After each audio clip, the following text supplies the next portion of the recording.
2022-2023 시즌 유럽 축구가 이제 뭐 한 리그씩 서서히 마감이 되고 있는데요. 스페인 라리가와 이탈리아 세리에A는 6월 첫째 주에 마감이 되지만 5월 마지막 주에는 이제 유럽 5대 리그 중에 독일 분데스리가가 이제 현지 시간 토요일, 그리고 잉글랜드 프리미어리그가 현지 시간 일요일에 막을 내렸습니다. 사실 프리미어리그의 마지막은 조금 시시했는데 분데스리가에서 정말 엄청난 드라마가 펼쳐졌죠. 예, 뭐 분데스리가는 우승 경쟁도 치열했고요. 그리고 챔피언스리그 경쟁도 끝까지 치열했고요. 강등 경쟁도 끝까지 치열했고, 심지어 유럽 대항전 경쟁까지도 다 치열해가지고 마지막에 이르러서야 모든 게 결정이 됐었는데요. 네, 그리고 그 과정 속에 대한민국의 자랑, 이제 마인츠의 에이스 이재성 선수가 전 독일의 화제를 모은 그 경기에서 엄청난 활약을 펼쳤거든요. 실제로 이재성 선수의 활약으로 우승팀이 바뀐 게 아니냐. 네, 그렇습니다. 예. 실제로 그렇게 된 건데요. 예, 사실 이것 때문에 현지에서도 다양한 반응들이 나왔는데 독일 분데스리가의 최종전 어떻게 진행됐는지 현지 반응과 이재성 선수의 활약까지 부버지 김현민 기자와 함께 분석해드리도록 하겠습니다. 일단 그 소개에 앞서서 댓글로 저희가 여러 번 소개를 드렸는데 왜 부버지냐 자꾸 물어보시는 분들이 많아요. 아, 예. 브레멘 팬이었다 보니까 제가 그 브레멘에서 이제 생활을 했었기 때문에 그래서 자연스럽게 브레멘 팬이 됐었고, 그러다 보니까 이제 그 감스트님 방송에 갔다가 예. 저한테 어쩌다가 브레멘 팬이 됐냐고 물어봐가지고 얘기하니까 아, 그럼 부버지네 딱 이래가지고 붙게 된 겁니다. 예, 뭐 아직도 이제 궁금하신 분들에게 이제 부버지는 브레멘의 아버지다라고 소개드리도록 하겠습니다. 일단은 이 바이에른 뮌헨과 도르트문트의 우승 경쟁, 이제 마지막 경기 전까지는 도르트문트가 이제 자력으로 우승할 수 있었고 바이에른 뮌헨이 이제 10연속 우승의 흐름이 끊긴다라고 생각이 됐었는데, 이제 결과적으로는 바이에른 뮌헨이 11연속 우승을 차지했죠. 예, 그것도 거의 마지막 순간에 확정이 됐어요. 그 89분경에 이제 무시알라가 골을 넣으면서 그러면서 2대1로 바이에른이 승리한데 반해 도르트문트는 마인츠 상대로 2대2 무승부에 그치면서 순위가 바뀌게 된 거였죠. 승점도 동률이고 골득실로 갈린 겁니다. 예, 사실 이 마지막에 무시알라 선수가 마지막에 골을 넣지 않았다면 도르트문트가 극적인 동점골을 넣고 비겼기 때문에 바이에른이 1대1 무승부, 도르트문트가 2대2 무승부였을 경우 도르트문트가 우승을 차지하는 거였잖아요. 도르트문트가 져도 우승을 차지하는 거였어요. 그러니까 예. 바이에른은 무조건 켈른한테 승리를 거둬야 되는 상황이었던 거였거든요. 예, 하지만 말씀드린 대로 바이에른 뮌헨이 우승할 수 있는 그 경우의 수가 적중을 했고, 저희가 이 투헬 감독의 무관 위기 때 그 올리버 칸 CEO의 얘기를 드렸었잖아요. 마지막 라운드에는 악마가 되겠다, 악마처럼 하겠다. 정말 그 말대로 됐어요. 그리고 우리는 많이 이렇게 역전 우승을 마지막 라운드에 한 적이 있다라고 했는데 실제 그렇거든요. 예. 그걸 이번에도 또다시 재현해낸 바이에른이라고 할 수 있겠습니다. 그러면서 이제 바이언이 11연속 우승을 차지하게 된 건데요. 일단 그 분데스리가 33라운드까지만 하더라도 뭐 도르트문트가 이제 바이에른의 승점 2점 차로 앞서고 있었죠. 그러니까 도르트문트가 70점 그리고 바이에른이 68점이었는데요. 거기다가 이제 도르트문트의 최종전 상대는 마인츠였고, 그것도 무엇보다도 홈 경기였어요. 반면에 바이언은 쾰른 원정을 떠나야 했는데요. 그러니까 도르트문트가 이번 시즌만이 아닌 그냥 뭐 전통적으로 홈 극강이거든요. 지그널 이두나 파크가 원래 그 평균 관중이 가장 많이 들어오는 구장으로 유명하잖아요. 그래서 이번 시즌에도 2라운드 브레멘한테 이제 2대3으로 패하고 나서는 14경기 무패였고요. 심지어 최근 11연승을 달리고 있었어요. 예. 그러다 보니 도르트문트 팬들이 이미 경기 전부터 축제 분위기였고요. 예. 그리고 또 이제 이 경기가 있기 전에 이미 그 많은 이제 뭐 옵타라던가 이런 데에서 도르트문트의 우승 확률을 80% 이상으로 보고 있었거든요. 예, 하지만 뭐 그 우리나라에서 많이 쓰는 말이 있죠. 설필패, 설레발은 반드시 이제 패배한다. 사실 마인츠가 돌풍의 팀이긴 했지만 최근의 흐름은 좀 안 좋았잖아요. 예, 그냥 수비 쪽에 줄부상이 발생을 하면서 많이 흔들리고 있었는데 이번 경기 때 아주 그냥 대열을 잡아줬다고 예, 할 수 있는 거죠. 거기에 이재성 선수의 활약이 있었고요. 그 이제 바이언이 도리어 약간의 조금 로테이션이 있었어요. 최근에 부진했었던 사네라던가 그리고 거의 쓰이지 않았던 흐라벤베르라던가 마즈라이가 왼쪽 풀 빼고 나온 것도 그랬고, 또 이제 우파메카노가 맨시티전 그러고 나서 부진이 이어지면서 최근에 주전 경쟁에서 조금 밀려나면서 파바르가 센터 빼고 나왔었거든요. 근데 이번 경기는 우파메카노가 선발로 나오면서 바이언 팬들 사이에서 농담으로 그런 얘기가 있었어요. 이거 투에 우리 우승 못한다고 생각하고 이렇게 쓴 거 아니야? 예. 왜 무시할라 왜 없어? 막 예. 이런 얘기들이 나왔었거든요. 투엘 약간 알고 보니 도르트문트에 대한 마음이 남아있는 거 아니야? 약간 이런 느낌도 있었던 것 같고요. 고레츠카 왜 안 나와? 막 이랬었는데 이런 가운데 이제 그 도르트문트 같은 경우는 최정예로 나왔습니다. 뭐 슐러터백이 빠지긴 했는데 슐러터백은 이제 부상 때문에 요새 이제 지난 경기가 부상 복귀 전후 잠깐 교체 투입됐던 거였거든요. 그러다 보니까 아직 정상 컨디션이 아니니까 홈메스, 쥘레 센터백으로 나오고 나머지 이제 베스트 2 나왔는데 제가 이렇게 양쪽을 보여준 이유는 이게 시간대별로 순위가 바뀌기 때문에 시간대별로 가려고 지금 먼저 이렇게 보여드린 겁니다. 동시간대 열린 연기이기 때문에 저희도 시간대별로 이제 상황을 정리해 보겠는데요. 우선은 바이언이 선제골을 넣으면서 일찌감치 좀 앞서갔어요. 그 경기 시작 8분 만에 그 밀러가 이제 패스를 준 거를 사네가 볼을 끌고 가다가 패스를 코망한테 줬고 여기서 코망이 수비 2명 사이에서 슈팅을 때렸는데 이게 그대로 골문 최상단 거의 야신존으로 꽂혀 들어갔습니다. 그러면서 이제 바이언이 도르트문트와 승점 동률인데 이제 골득시에서 앞서면서 1위로 올라서게 됐던 거였죠.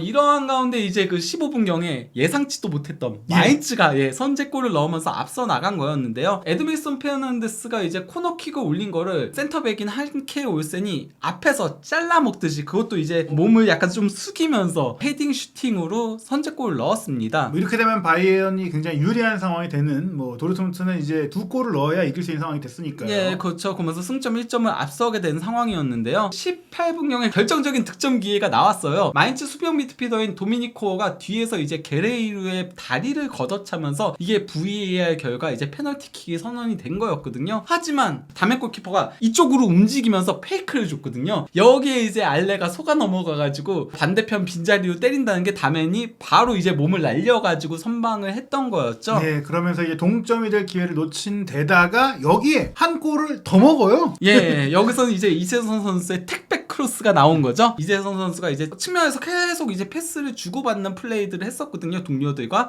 그러다가 이제 크로스를 올린 거를 파포스트에 있었던 오니시보가 뭐 그냥 뛰지도 않을도 될 정도로 그냥 고개만 이렇게 딱 숙여가지고, 근데 이게 또 공교롭게도 코벨 골키퍼가 선방을 했어요. 손끝에 닿았는데 이게 골대를 맞고 들어갔어요. 예, 안 된다 하는 그런 도르트문트 상황이었고 2대 0이면 사실 말씀드린 대로 바이언은 이기고 있으니까 도르트문트는 3골을 넣어야 다시 1위가 될 수 있는 상황이었다. 근데 이제 이 팬이 계속 중계 카메라에 엄청 잡혔거든요. 그 켈른 경기인데 도르트문트 유니폼을 입고 여기 온 건데 반대쪽 소식 들으니까 이제 낙담하는 이런 장면을 이제 연출을 했었고, 아마 도르트문트 홈 경기를 보고 싶었겠지만 뭐 티켓을 못 구하지 않았을까. 이러한 가운데 이제 그 바이언이 추가골을 넣을 수 있는 기회가 있었어요. 그나브리의 패스를 받은 사네가 이제 골을 넣은 건데요. 문제는 근데 그 전 경합 과정에서 사네가 핸드볼 반칙을 범한 게 비디오 판독 결과 핸드볼 반칙이 선언되면서 이제 취소가 되고 말았던 거였죠. 여기서 골까지 들어갔다면 좀 전반전에 거의 뭐 기울 뻔 했었거든요. 예, 그래서 이게 전반전 결과는 바이언이 쾰른한테 1대0, 마인츠가 도르트문트한테 2대0으로 앞서고 있었던 상황이었습니다. 이러한 가운데 이제 그 도르트문트가 후반 시작과 동시에 이제 승부수를 던졌습니다. 오른쪽 풀백인 볼프를 빼고 공격수인 무코코를 투입을 한 건데요. 하지만은 처음에 먼저 또 이제 슈팅을 가져간 거는 마인츠였어요. 그것도 이재선 선수였는데요. 벨이 이제 롱패스를 보낸 거를 오니시보가 반대편으로 이제 패스를 돌렸고, 여기서 이제 이재선 선수가 볼을 끌고 가다 박스 안에서 슈팅을 가져간 걸 코백 골키퍼가 선방을 한 거였습니다. 예, 이재선 선수가 뭐 불꽃 같은 활약을 펼쳤고요. 다급해진 이제 도르트문트가 62분경에는 사실 그 말렌이 최근에 엄청난 활약을 펼쳤거든요. 그래서 별명이 뭐 도르트문트의 호나우두 막 이런 얘기까지 붙을 정도로 좋은 활약을 펼쳤는데, 그런 말렌과 또 이제 후반기 도르트문트를 넘어서 분데스리가 최고의 선수라는 평가까지 듣고 있는 브란트, 이 두 선수를 빼면서 레이나와 듀란비를 넣었는데 듀란비는 만 17세로 이 경기가 데뷔전이었거든요. 그래서 이거 약간 좀 포기한 거 아니야? 막 이런 얘기까지 나왔어요. 레이나야 슈퍼초코 역할을 하니까 투입이 이해가 갔어도 듀란비 투입이 좀 문제되는 거 아니야 했는데 듀란비 미쳤더라고요. 확실히 도르트문트는 화수분이에요. 뭐 누가 나와도 유망주들 나오면 다 잘해요. 얘네는 이상하게. 감독이 뭐 훈련장에도 뭔가 본 게 있는 것 같습니다. 예, 그래서 굉장히 크로스 올리는 족족 다 연결되는 좋은 활약을 펼쳤었는데요. 이러한 가운데 그 바이언 같은 경우도 같은 시간에 공격수인 밀러를 빼고 오른쪽 풀백인 칸셀루를 넣으면서 수비를 강화를 했습니다. 그리고 이제 마인츠가 66분경에 이재성을 빼고 공격수인 잉바르트센을 투입을 했는데요. 바로 이제 이낙골이 나온 거죠. 한국 선수가 나가면 이상하게 골을 먹어. 이게 우리가 깨 맞추는 게 아니라 항상 그런 것 같아요. 예, 어쨌건 이 레이나하고 이제 게레이루가 계속 주고받는 플레이를 했어요. 그 교체 카드가 적중한 건데요. 레이나랑 게레이루가 주고받는 플레이를 하다가 게레 게레이루가 왼발 슈팅을 한 개 수비 맞고 나온 거를 다시 이제 레이나가 패스를 준 거를 주발이 아닌 오른발로 슈팅을 가져간데 이게 골대를 맞고 골문 안으로 빨려 들어갔습니다. 역시 급할 때는 주발 약발 가리지 않는 것 같아요. 그러면서 실랏 같은 희망을 살리는 도르트문트가 됐고요. 예, 이러한 가운데 이제 그 바이언도 70분경에 코망하고 흐라벤베르를 빼고 추포모팅하고 이제 고레츠카를 투입을 했는데요. 그리고 이제 더 다급해진 도르트문트는 이제 왼쪽 풀백인 리에르손을 빼고 공격수인 모데스트까지 넣으면서 이건 뭐 전원 공격에 나섰다라고 봐도 무방한 거죠. 그리고 이런 도르트문트에게 행운이 조금 따르는 그 골이 쾰른에서 나왔어요. 81분경에 후세인 바시치가 크로스를 올린 거를 그나브리가 이제 핸드볼 반칙을 범했어요. 근데 이게 처음에 라인 쪽에 조금 걸쳐 있었잖아요. 그래서 심판은 라인 밖이라고 생각을 하고 처음에는 프리킥을 선언을 했어요. 근데 VAR 결과 라인에 걸쳐 있는 게 드러나면서 페널티킥이 선언됐고 유비치치가 이제 차분하게 페널티킥으로 동점골을 넣으면서 도르트문트가 승점 70점 그리고 바이언이 승점 69점으로 이 순간은 이제 도르트문트가 1위로 올라서는 순간이었죠. 말씀하신 대로 도르트문트가 지더라도 바이언이 못 이기면 도르트문트가 우승하는 상황이었고 또 이 골을 아마 또 실시간으로 뭐 많은 팬들이 들었을 거고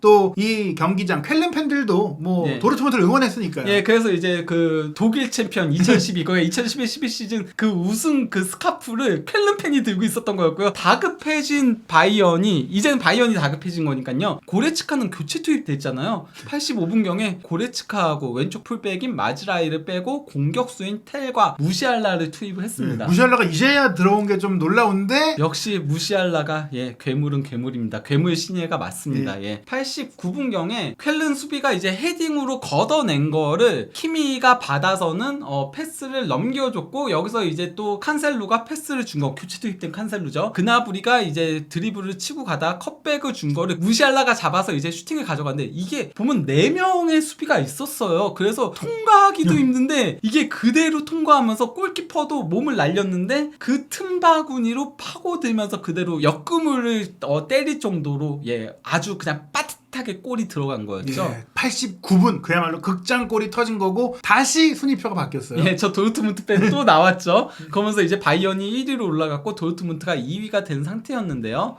이러한 가운데 이제 그 추가 시간이 5분이 불려졌고요. 그런데 이제 추가 시간 6분경에 게레이루가 이제 크로스를 올린 게 마인츠 수비수인 에드민슨 페르난데스하고 이제 레이나 머리를 맞고 뒤로 흐른 거를 줄레가 받아서 감각적으로 볼 터치를 이렇게 딱 양발로 가져가면서 그러면서 수비를 제치고 왼발 슈팅을 가져간 게 골키퍼고 손 맞고 그리고 그대로 골문 안으로 들어간 거였습니다. 동점골을 터뜨리면서 이제 도르트문트가 만약 시간이 좀 더 있었다면 또 역전골까지 노려봤겠지만 더 이상의 시간은 주어지지가 않으면서 결국은 이제 도르트문트는 2대2 무승부로 이제 우승 조건을 달성하지 못했습니다. 반면에 이제 바이언은 2대1로 승리를 거두면서 이제 극적인 역전 우승을 한 거죠. 그리고 그 중심에는 뭐 무시알라가 영웅이라고 봐야죠.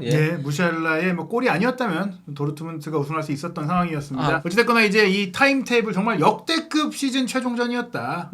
그래서 뭐 이렇게 계속 바뀌어갔다는 거를 보여주고 있는 건데요. 시간 순서대로요. 저희가 이미 설명해 드린 겁니다.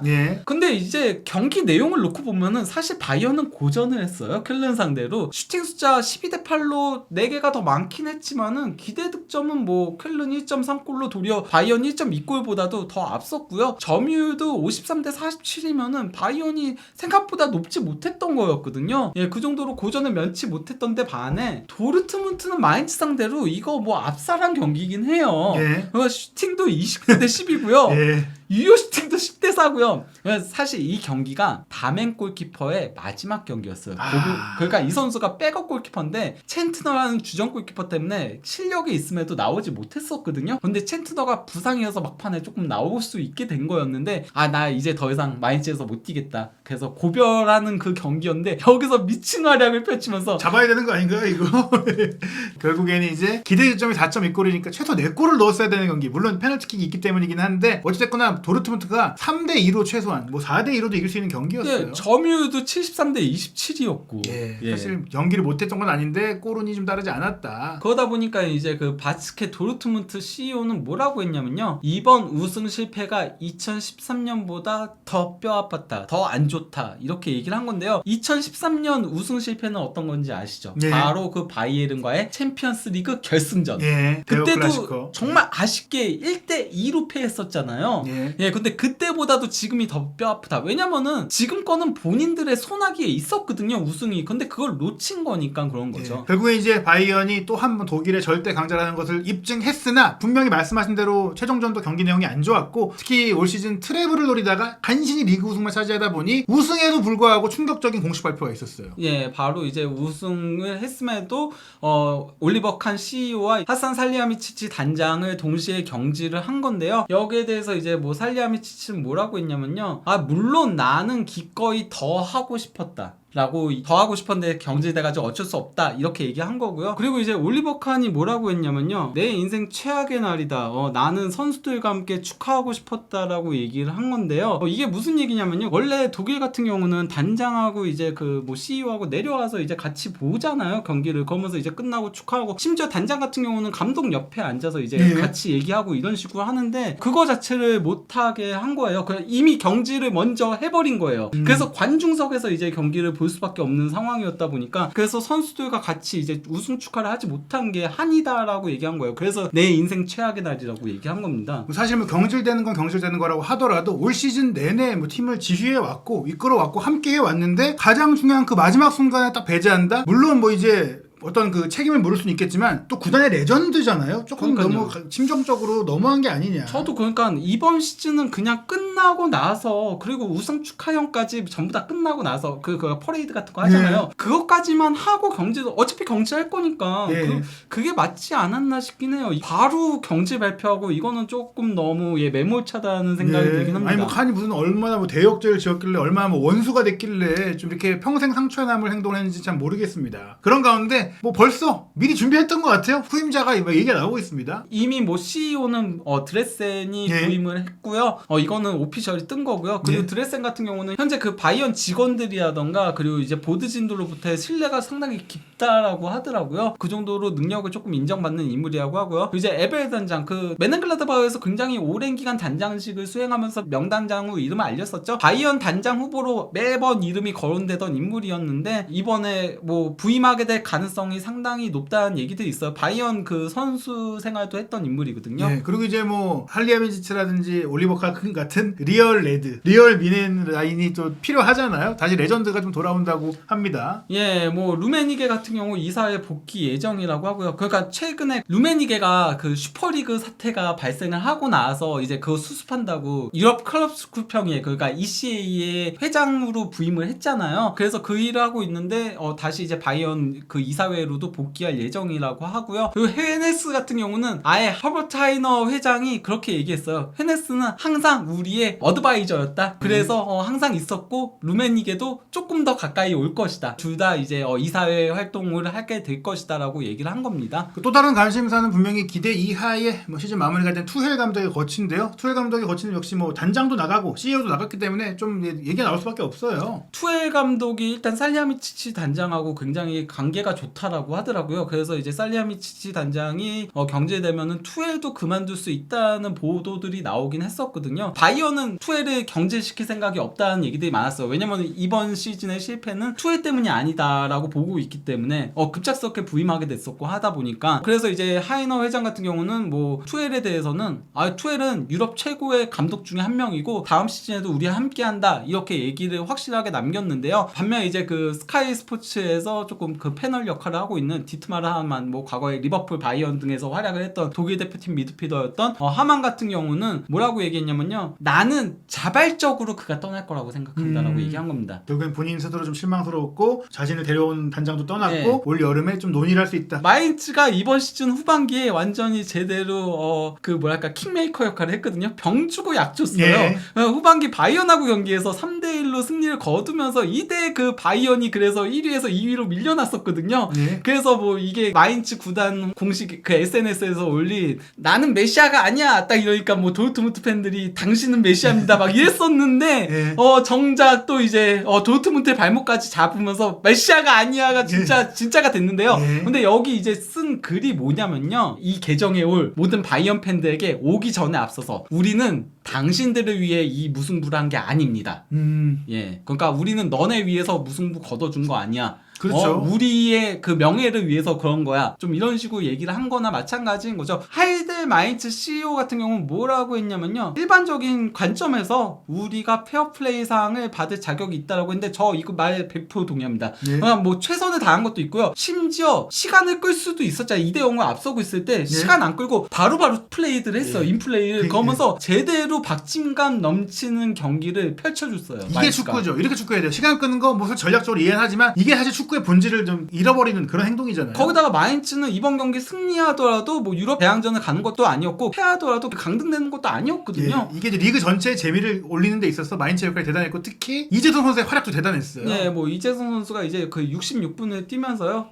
찬스 메이킹, 그 키패스 이외로 가장 많았고요. 유효슈팅 1회였는데 뭐 마인츠 자체가 공격을 많이 안 했다 보니까 이것도 이제 그 공동 1위였고요. 또 이제 크로스 성공도 1회로 공동 1위였고요. 뭐 그라운드 볼도 6회 시도해가지고 3회 성공시키기도 했었고요. 크로스는 100% 성공률이었죠. 예, 그걸로 어시스트를 했어요. 예, 그렇죠. 그리고 이제 볼터치도 32회를 가져갔고 히트맵을 보더라도 공격 진영에서 상당히 상대 박스 안에서 그러니까 마인츠가 대부분 수비를 했음에도 이재성 선수가 공격 쪽에서 세밀한 플레이를 하면서 도르트문트한테 위협을 가했다라고 할 수 있는 거죠. 그리고 무엇보다도 이재성 선수 놀라운 건 항상 진짜 이 그 전력 질주 활동량 이런 거 보면은 진짜 너무 놀라워요. 전력 질주가 33회로 5-25, 36회에 이어서 두 번째로 많은데요. 5-25는 91 추가 시간까지 91분을 뛰었어요. 예. 이재성은 66분을 뛰었고요. 30분 가까이를 덜 뛰고도 비슷한 숫자가 나왔다는 건 훨씬 더 열심히 자주 전력 질주를 했다는 얘기예요. 그러니까 미친 듯이 뛰었다는 소리인 거고요. 또 이제 그 평균 속도도 8km/h인데요. 이게 원래 잘 나오지 않는 수치거든요. 근데 이게 선발 출전한 선수들 중에선 가장 높아요. 그러니까 뭐 저기 8.72km/h, 8.62km/h 뭐 이런 거 있는데 이거는 교체 투입된 선수들이거든요. 그래서 짧은 시간이니까 당연히 평균 속도가 빠를 수밖에 없죠. 그리고 또 이제 활동량도 9.28km인 건데요. 이게 66분을 뛴 거잖아요. 90분을 환산하면은 12.65km인 건데요. 그렇게 놓고 보면은 팀 내에서 두 번째로 많은 수치인 겁니다. 예, 뭐 이런 기록들을 보면 정말 그 박지성의 재림이 아니냐 뭐 이런 얘기 들을 정도로 이재성 선수가 공격도 열심히 하고 부지런히 뛰기도 하고 팀에 정말 알토란 같은 활약을 해줬고 또 이 언론사 평점 이제 독일의 뭐 최대 그 대중지죠 빌트지의 평점에서도 높은 점수를 받았어요. 예, 뭐 오니시보가 1점으로 이제 가장 높은 평점을 받긴 했고요. 그리고 이제 그 다음으로 이재성 선수가 2점으로 뭐 다멘 골키퍼와 이제 뭐 한케 올센이랑 이런 선수들과 함께 공동 2위를 기록을 한 거죠. 예, 독일은 1점이 가장 좋은 선수에게 주어지고 6점이 이제 가장 부진한 선수한테 주어지니까 2점이 이재성 선수는 뭐 상위권이다 보시면 될 것 같습니다. 그리고 이제 이재성 선수의 활약이 뭐 독일 팬들의 뭐 일부 팬들의 좀 이제 화제가 되기도 했어요. 이런 활약을 이제 이재성 선수의 인스타그램에 와서 욕을 했던 그 아마 도르트문트 팬이겠죠. 네. 그 독일을 떠나라, 독일을 나가라 하니까 다른 팬들이 좀 왜 그러냐 뭐 이러는 반응들이 좀 나왔었어요. 예, 일단 뭐 저기 밑에 있는 스바이터 플라츠는 이제 2위.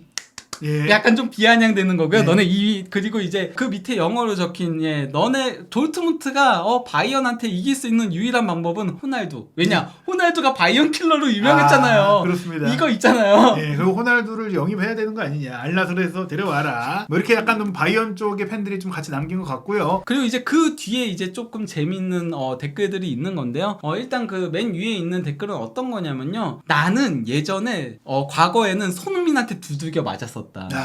게슐라겐이 이제 때리다라는 네. 의미인 거거든요. 그러니까 그러니까 이번에는 이재성한테 맞았다. 네. 그러면서 도르트문트 너네는 한국인만 만나면 왜 이렇게 약하냐. 뭐 한국인을 영입해야 돼요. 물론 뭐 박주호 선수 영입했었고 지동원 선수도 영입했었지만 이제는 좀 영입해야 되지 않을까. 지동원 선수한테도 먹혔잖아요. 그렇죠. 바로. 아웃스부르크 때 먹혔죠. 그렇죠. 예. 또 이제 마지막에는 능력에서나 매너에서나 완전하게 패했다. 예. 이게 다시 한번 말씀드리지만 이재성 선수의 인스타그램의 최신 게시물 심지어 뭐 저번 달에 올라온 게시물에 팬들이 와서 댓글을 남길 정도니까 독일 분데스리가 최종전에 대한 관심이 얼마나 컸는지 그리고 그 관심 속에 이재성 선수도 얼마나 화제가 됐는지를 네. 보여주는 부분이고 일단 올 시즌 뭐 굉장히 분데스리가 1부 리그에 입성한 이후엔 최고의 시즌을 보냈어요. 예, 뭐 34경기 정경기를 출전했고요. 물론 뭐 출전 시간은 아주 많았던 건 아니에요. 왜냐면은 이재성 선수가 부상을 안고 네. 뛰었거든요. 특히 전반기 땐 그래서 출전 시간이 조금 제한적이었고 후반기 때도 어쨌건 한 60분에서 70분 정도 정도 뛰면은 교체 아웃되는 경우들이 많았어요. 하지만은 마인츠 선수 중에 유일하게 정경기를 뛰었고요. 예, 그리고 이제 1903분을 소화를 하면서 7골 4도움 이러면은 173분당 한 개의 공격 포인트. 그러면 그 두 두 경기에 경기당, 예, 하나의 공격 포인트를 올렸다라고 할 수 있는 거죠. 개인 공격 포인트 10개를 넘어서면서 유럽 5대 리그라고 할 수 있는 유럽 독일 분데스리가에서 본인의 능력을 확실하게 인정을 받았습니다. 그리고 다른 이제 결과들도 좀 살펴봐야 될 것 같은데요. 예, 뭐 우니온 베를린 같은 경우는 최종전에서 또다시 이제 1대0으로 승리를 거두면서 프라이부르크를 제치고 4위로 챔피언스리그 진출권을 획득했습니다. 그러면서 이제 그 바이언, 도르트문트, 라이프치히에 이어서 네 번째로 이제 구단 역사상 최초로 챔피언스리그에 나가게 된 거고요. 그리고 이제 프랑크푸르트가 그동안은 8위였는데 마지막 순간에 볼프스부르크가 패했을 때 프랑크푸르트가 승리를 거두면서 컨퍼런스 리그 진출권을 획득하면서 유럽 대항전에서 뛰게 됐다. 이렇게 이제 올라온 거고요. 그리고 또 이제 그 보훔 같은 경우는 레버쿠젠한테 3대0 대승을 거두면서 잔류에 성공을 했습니다. 반면에 이제 샬케는 라이프치히한테 난타전을 펼치면서 한동안은 뭐 무승부를 이끌어 가기도 했었거든요. 하지만 2대4로 패하면서 결국 승격한 지 한 시즌 만에 다시 2부 리그로 강등되고 말았습니다. 예, 뭐 도르트문트도 그렇고 이제 샬케도 그렇고 라이벌 관계가 서로가 좀 안 좋은 날이 예, 된 것 같아요. 그래서 이 날을 루르 지역 최악의 날이라고 평가들을 많이 하더라고요. 예, 이제 분데스리가 일정이 이렇게 마무리가 됐는데 레반도프스키도 떠나고 홀란도 떠나고 이제 은쿤쿠가 떠났기 때문에 다음 시즌에는 또 어떤 스타가 또 나올지, 또 다음 시즌에는 과연 바이언이 또 우승할지 아니면 새로운 챔피언이 나올지 분데스리가 소식도 독일통 부버지 김현민 기자와 함께 한준TV에서 확인하시기 바랍니다.